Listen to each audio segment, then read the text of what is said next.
Hello guys, my name is Gurpreet Singh from GIMS Engineering Management Technical Campus, and in today's lecture of manufacturing process code ETME 105, we will be discussing about our next lecture of unit 3rd named as welding process. About what is welding. So guys, what is welding? It is a process of joining two similar or dissimilar metals or even non-metals or elements with the application of heat and pressure is known to be as welding. So in this lecture we will be discussing about various types of welding processes, and in brief I am going to explain how and what is the basic purpose of all these types of welding classification and purposes, what is the physics behind the welding, while going for welding what can the defects that can be generated, and how to inspect or go for the testing of these welding joints, and is even that the joint that we had prepared by using of heat or any type of welding or pressure is strengthened enough to get a good rigidity and sustain as per is its application. So let us start with the welding process. So as I had told you, with the we are joining two different or same metals with the application of heat and pressure. So a concentrated heat source melts the material in the weld area. You can see that there are three diagrams shown below in which two parts are to be welded, that is before the joining. While we are using an electrode is merged and filler metal is also used along with it. A weld pool is created and finally the welding joint has been prepared. So while going for a welding, as apart from heat and pressure, an electrode or filler metal is also required, which is added to the molten pool to strengthen the weld joint. So this is the basic concept. If we can classify this welding joint into categorizing that what type of joint, there are generally two types of joint, permanent or temporary joints.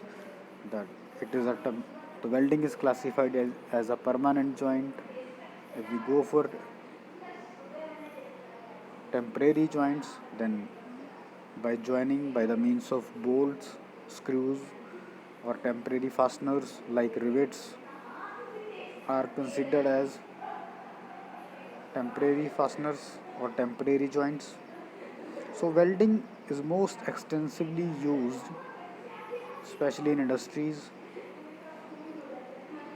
It is a process of fusing of two metals using an electrode or a filler metal. So basically thermal energy is required for supplying for welding, supplied by electrical or any other chemical means. So what are the types of welding process?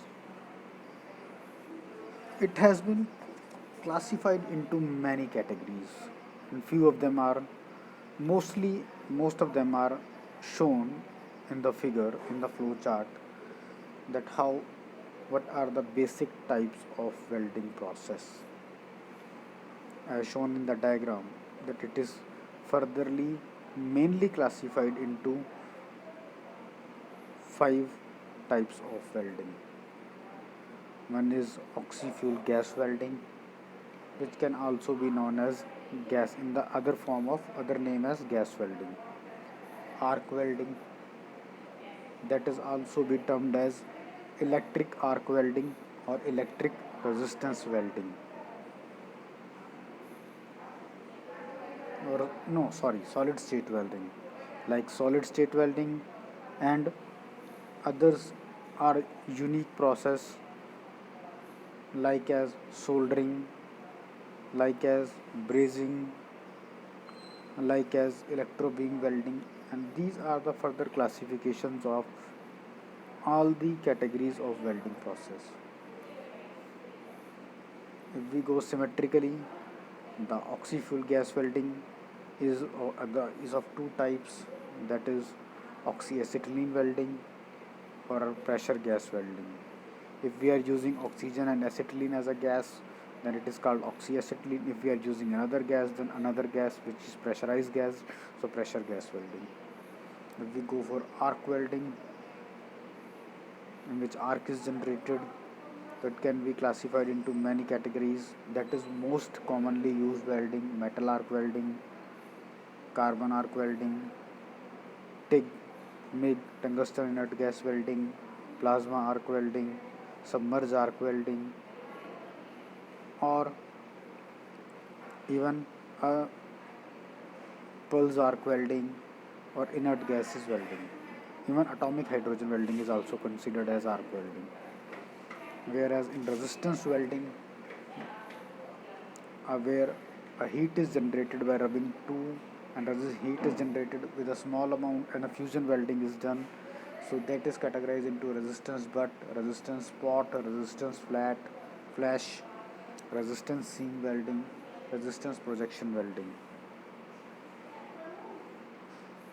Whereas in other types of solid state welding, like cold welding, friction welding, laser welding, ultrasonic welding, explosion welding, all these are solid state welding, and unique processes are known to be as soldering, brazing, thermet, laser, electron beam welding, which are somehow are known to be as non-conventional processes also of going for welding. So let's give you a brief concept about the what is the physics behind the welding. As I told you earlier also, we are going for a fusion of two metals, or two, a metal and a non-metal, or even it can be two non-metals. So in the fusion, a source of high density heat and energy is raised from the temperature from the surface enough to cause the localized melting. If heat density, Wetby density, is power divided by the surface area, is low, the heat is conducted away as fast as it is added. So melting doesn't occur.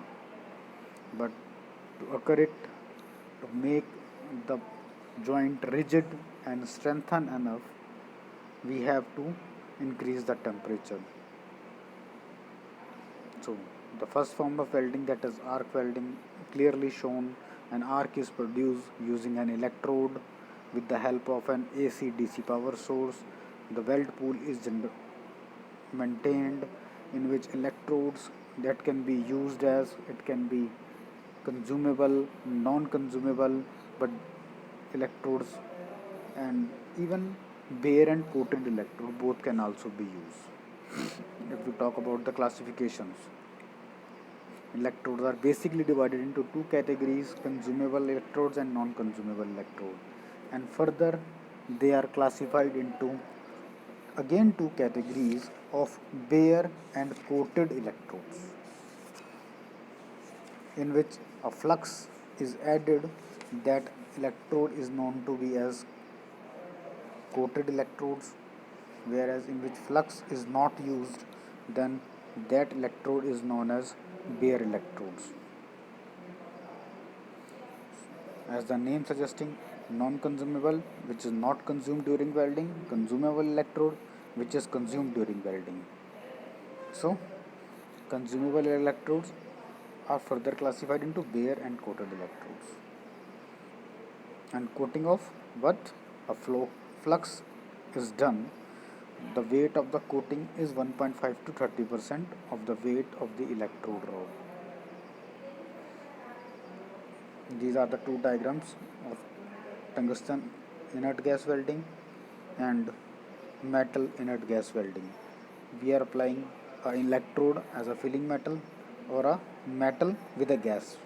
So these are further classified into arc welding. Comes the resistance welding. Uses heat and pressure to join the metals. The heat is generated by resistance of an electric current. With the help of electric current, we are generating the resistance. So on as per this, resistance is generated and we can go for a spot, we can go for a seam, we can go for a flash welding and many types of resistance welding.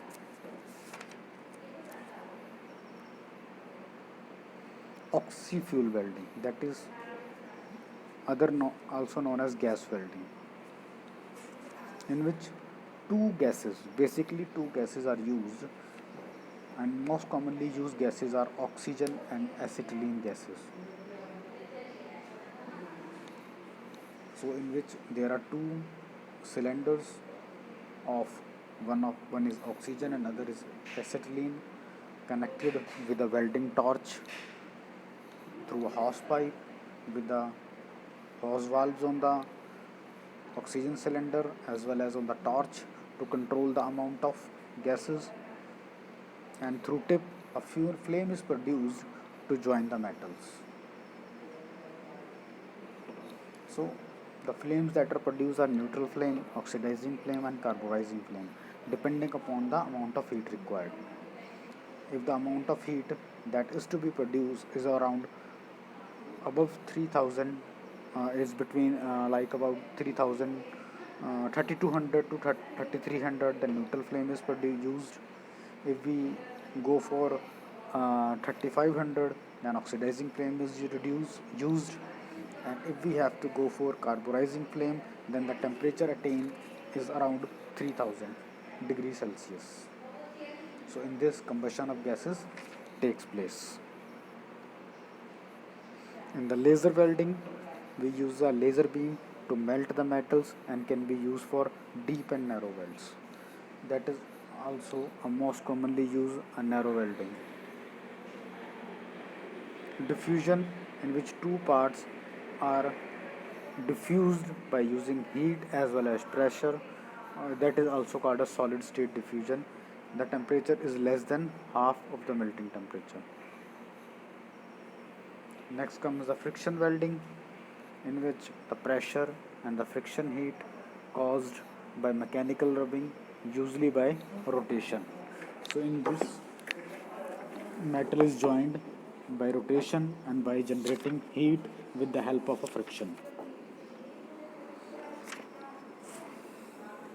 Ultrasonic welding, which uses rapid vibration to break up the surface films and heat the surface, allowing them to bond between and making the bond stronger and stronger between two metals. Soldering and brazing, that we have also seen in our day-to-day life. Soldering, only filler metal, in this only filler metal is melted, not the base metal. Lower the temperature than the other welding processes. Filler metal distributed by the capillary action. Strength of joint is typically more. Metallurgical bond that are formed between the filler and the base metals. And if we go for soldering, as we are clearly aware about that, soldering, where it can be used, it is used for electrical appliances. If we are going for soft solder, then it's a form of alloy in which lead and tin is used with a certain proportion of 50-50%, or either 70 or 30 proportion or 30 or 70 proportion, depending upon the types of soldering that we are going for. But if we are going for hard soldering, then hard soldering an alloy of copper and zinc that melts above 600 degrees Celsius, and operation performed with a hard solder is known as hard soldering. Next, about the welding defects. The defects that are generated by various types of welding, like cracks, the fracture in the metal by if we have using a temperature higher than required, these cracks can be generated. Cavities, porosity and shrinkage voids, that is also similar to the casting defects.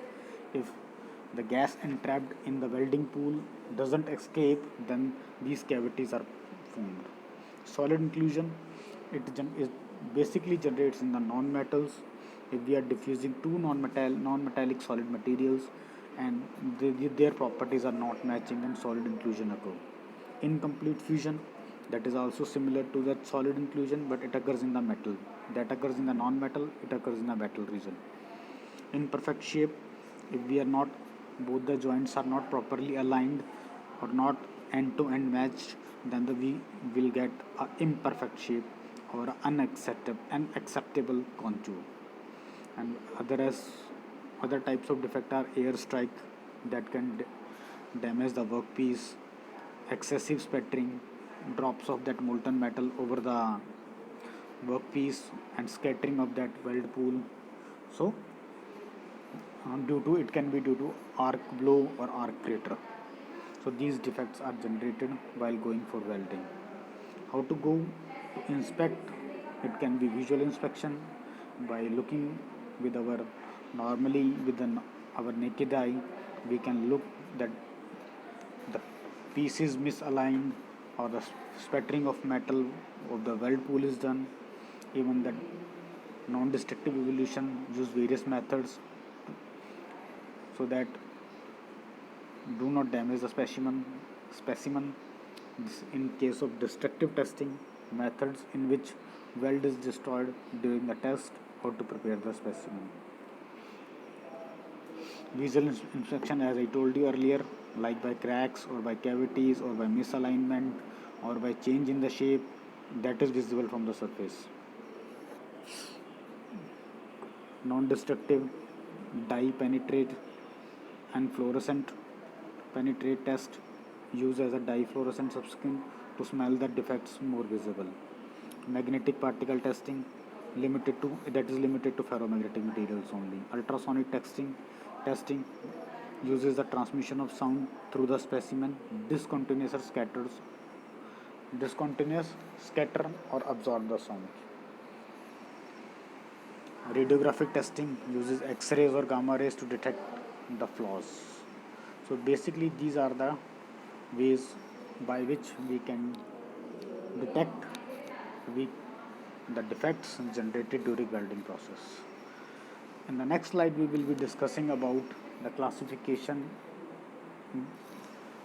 by each and every classification, like as tungsten inert gas welding, metal inert gas welding, gas welding, atomic hydrogen welding, and other types of welding. So guys, stay tuned. Thank you so much.